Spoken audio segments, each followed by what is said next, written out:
Hello, fellow artists, designers, and future entrepreneurs. I'm very excited to be here. My name is B. Pila with B. Pila Design Studio, and I'm so happy to be here to provide you with some insight into your future career. I've been actually an interior designer for over 35 years, pretty much my entire life. But the most important thing is that it was always a passion for me since I was a child. I really didn't understand it as design per se at the time that I was introduced to things that were beautiful in my home, which I give a lot of credit to my mother. She was a natural decorator. I didn't know that at the time, but I knew that I lived in a beautiful home and it felt really, really special to me. So by the time that I was about 9 or 10, I was already dabbling in what I believed to be decorating. By the time I was a teenager, I started playing with my own room, which I think is very common these days. But at the time, that really didn't happen. When I visited other homes, I realized that my home was special. And that really influenced me. And I knew that people feel better when there's a beautiful interior design. By the time that I got into college, I recognized that there was such a thing as interior design. And actually, coincidentally, I went with my father to an interior designer's home when I was about 10 or 11. And he was installing mirrors because that's what he did. He was a glass and glazing contractor. And when I walked into her home felt the same way that mine did at a much higher level. Turns out that I asked her, "What do you do? And why is your home so beautiful?" And she said, "Interior design." That's really how I was introduced to the concept of interior design. When I got into college, I also fell in love with something else, which was drafting. I didn't realize at the time that I liked to draw as much as I do. Today, I draw and still sketch. To me, drawing digitally is not as creative and connecting as drawing with my hands. I still love to sketch, and that most of my work is still done by hand. Another very influential class for me was speaking, actually, and I never knew that it was going to be so useful, especially today. I love to speak in front of people and tell my story, which is what this is all about. Now, as students, I know you're hungry to know more about what it takes to be in this career, and I want to answer some of those questions that you have. So here goes. Why was I motivated to pursue the career? Well, the story that I just told is pretty much sums it up. Which college courses or programs have benefited you? Well, definitely the drawing, the drafting, the speaking. Later on in my career, and actually about 7 or 8 years ago, I chose to dive into business more than interior design. When I graduated, it was purely interior design, 2 years, in fact. And I went straight into my career at 18 and started working immediately in a firm, which took about 4.5 years. I grew to be a senior designer there, and I learned pretty much everything that I needed to know because I was in charge of most of the design work as well as the specification work and everything else, that project management work. So I was very fortunate to get experience in those years that I was there with a supervisor that later became my partner. During that time, I learned a great deal about interior design, but one of the things that was extremely important to this firm was that we would attract very high-end, wealthy clients. So I learned early on that, and that was very impressionable to me, that in order to do our work, or I thought that this was the case, I needed to go for the very wealthy client. That was her clientele. As I grew in my career and went on my own after 5 years with a partner, I recognized that doing design for just making sure that you could bring in the money and the cash flow kind of made me grow out of love and passion for interior design. I didn't know it at the time, but that really dampened my love of interior design. Still am very passionate about it today, but I had like a little bit of a falling out. That's when I decided that maybe it was because I wasn't running my business properly. So I went back to school in a unique way, doing the Goldman Sachs, Miami-Dade Goldman Sachs 10,000 small businesses, learned about branding, learned about all kinds of things, took business seminars. But what really, really influenced me and changed my life was a business retreat that I took for 3 days that actually posed a very important question. One question that you should also ask yourselves as you dive into this field and this career. And that is, what's your purpose? When I asked that question at the beginning of the course, of the retreat, I paused, and it took me over 30 minutes of writing down things that I thought were the right answer, such as I do beautiful interior design for wealthy clients, et cetera, et cetera. And honestly, it felt terrible.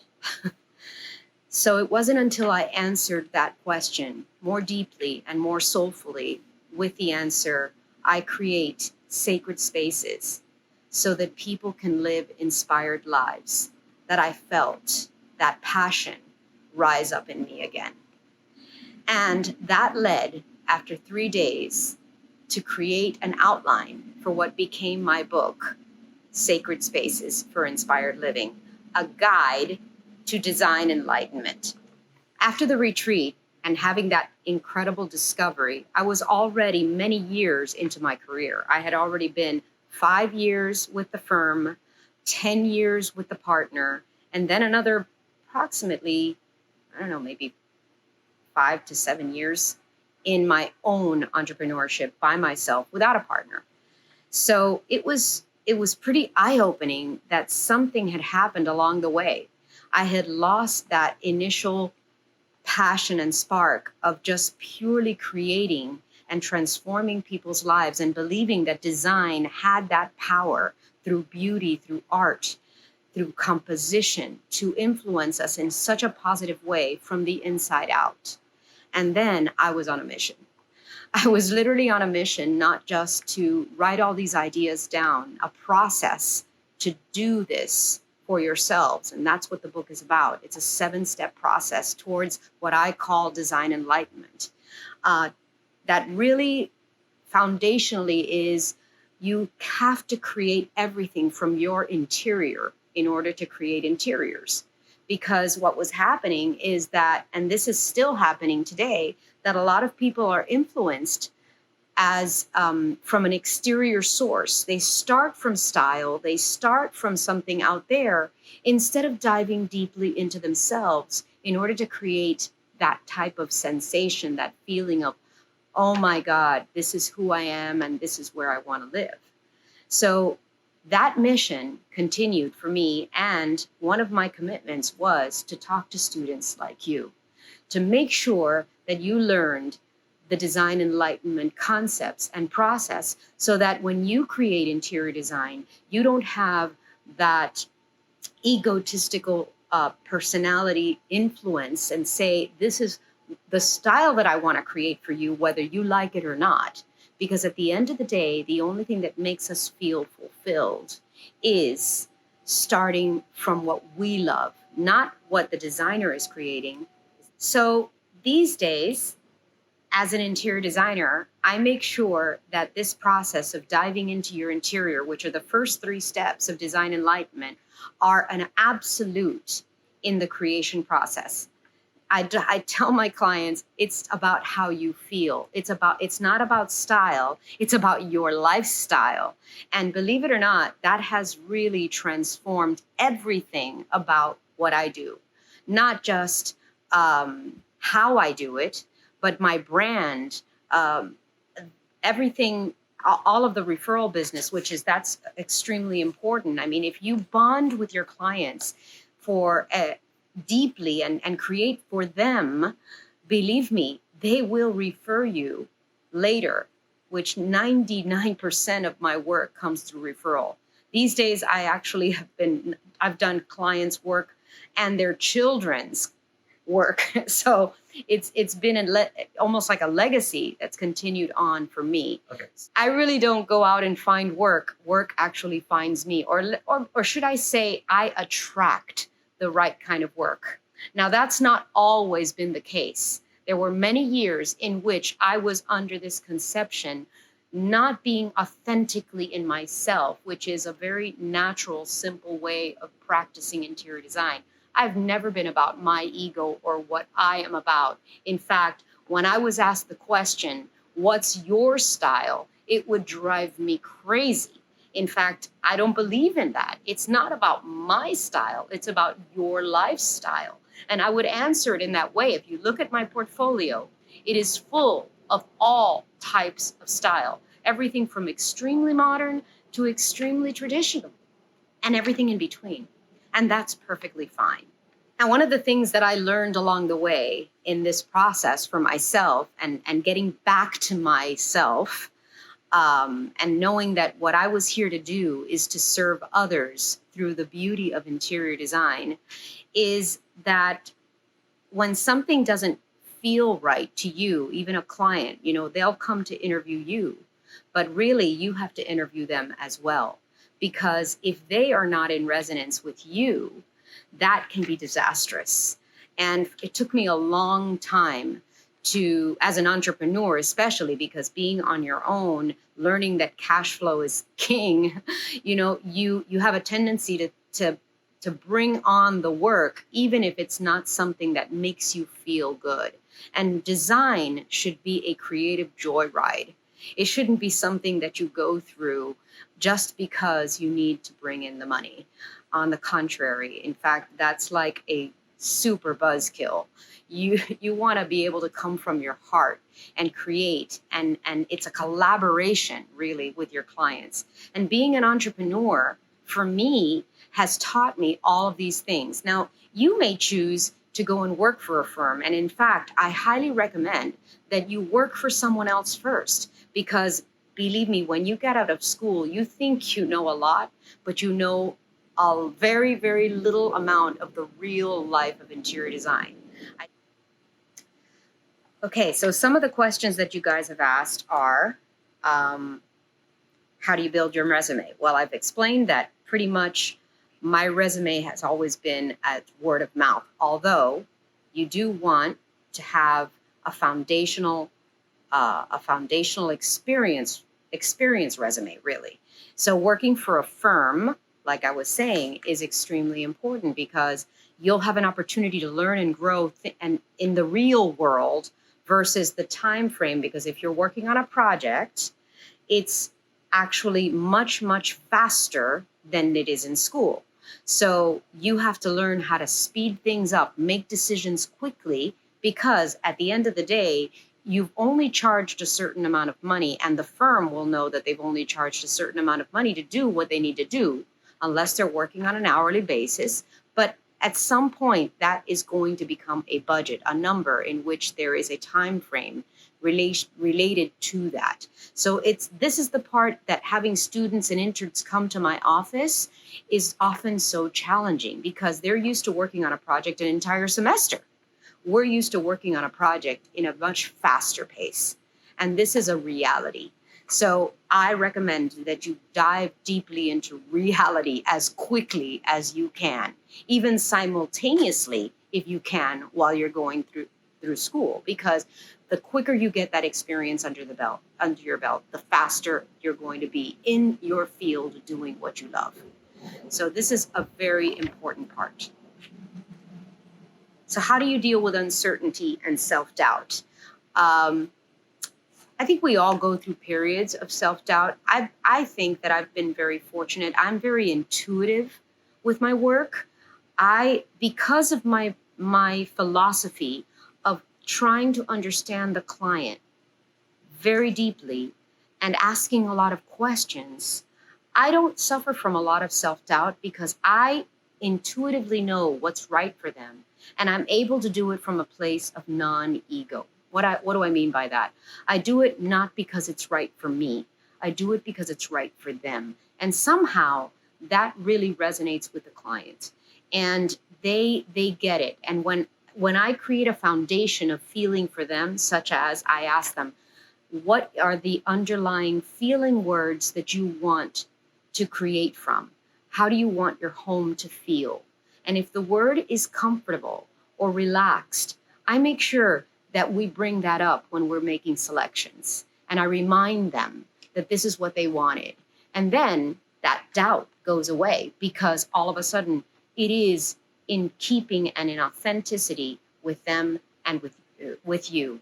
And that's the North Star for the project. And that works for me both residentially as well as commercially. You probably know and have had the experience of creating a design concept. Well, design concepts or themes are extremely important in order to be able to select without doubt.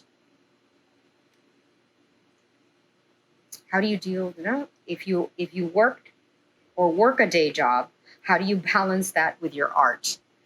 Well, for me, there's a very fine line between work and play, because when I start designing, that is my art.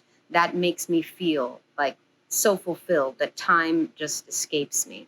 So truthfully, I've been very lucky. I've always worked on interior design. I have been on interior design since I was 18 years old officially.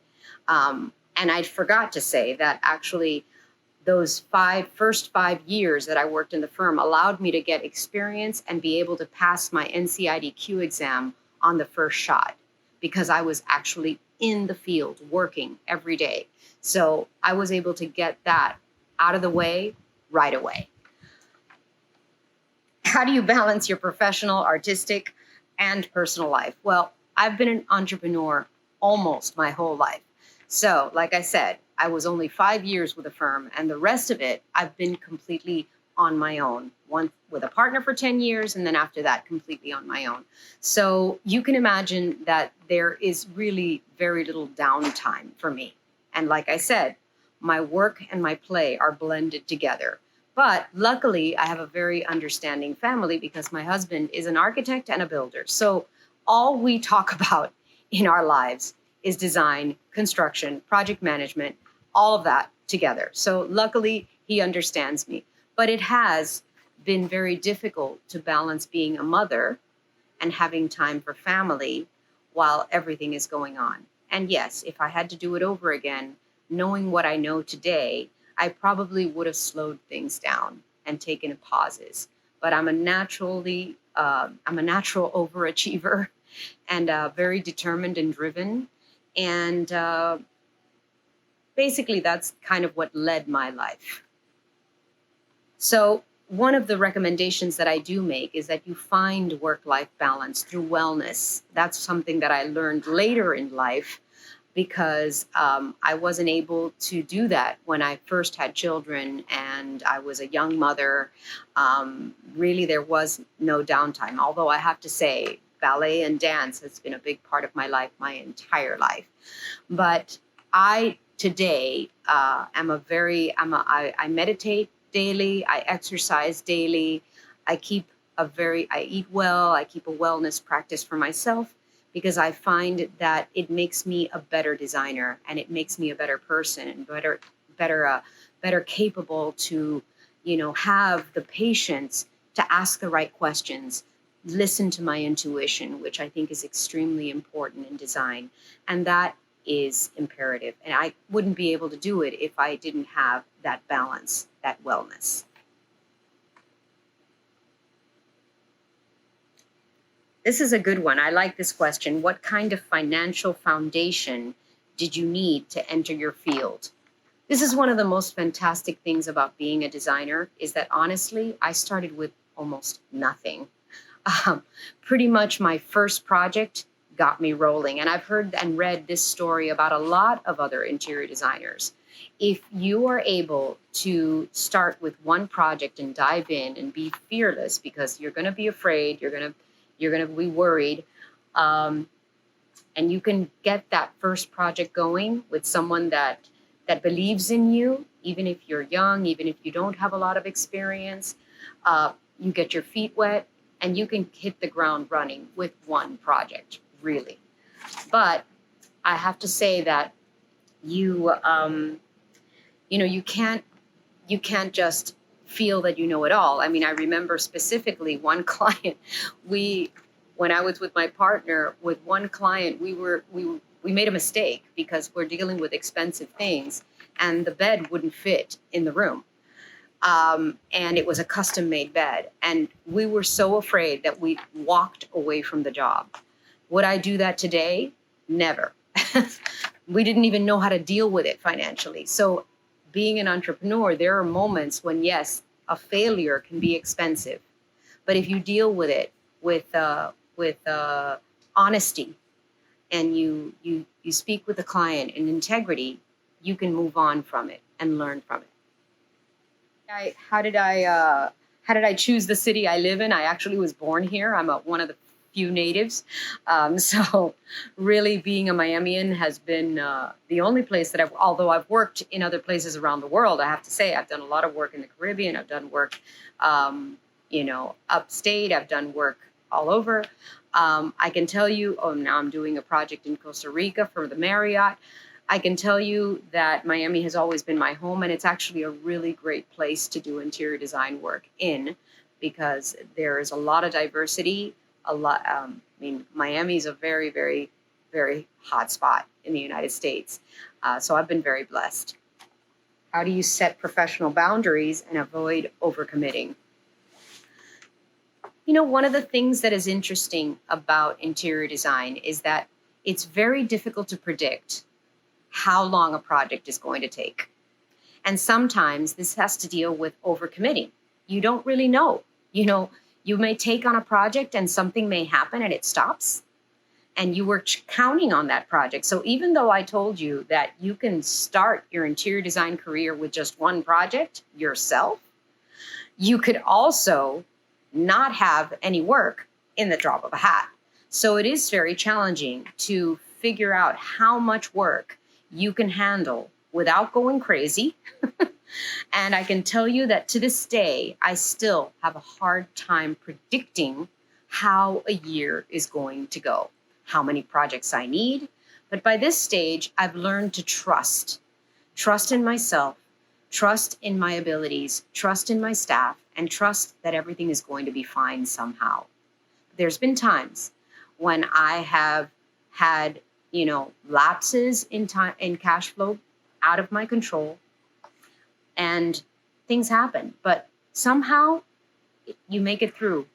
I do have a great deal of faith and trust in the universe, and I know that it's always going to provide for me. So that's the best advice that I could give you regarding overcommitting, or knowing how much work to acquire.